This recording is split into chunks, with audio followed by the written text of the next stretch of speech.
Sementara itu dari hasil pemeriksaan sementara api berasal dari mesin kapal. Hingga saat ini asap masih keluar dari badan kapal yang terbakar. Inilah kapal motor Cilacap Jayakarya yang mengalami musibah kebakaran pada Senin dini hari lalu. Dari kapal inilah sumber api yang menyebabkan terbakarnya sekitar 43 kapal pengangkut ikan di dermaga barat Pelabuhan Benoa, Denpasar.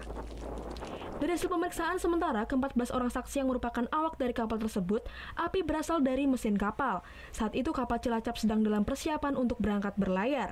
Namun pihak kepolisian belum berani memastikan penyebab utama kebakaran karena masih menunggu hasil uji laboratorium forensik.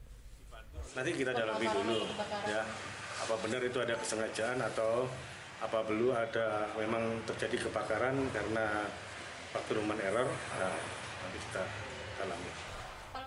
Sebelumnya puluhan kapal terbakar di dermaga barat Pelabuhan Benoa pada Senin dini hari. Kebakaran berawal dari terbakarnya kapal Cilacap Jayakarya karena adanya tumpahan solar api, kemudian menjalar di atas permukaan air dan merembet ke kapal lainnya. Hingga Selasa siang masih terdapat kepulan asap dari bangkai kapal, sementara petugas masih terus melakukan pendinginan. Surya Sanjaya melaporkan untuk NET. Oh yang beneran? Iya, oke. Tapi gue pernah.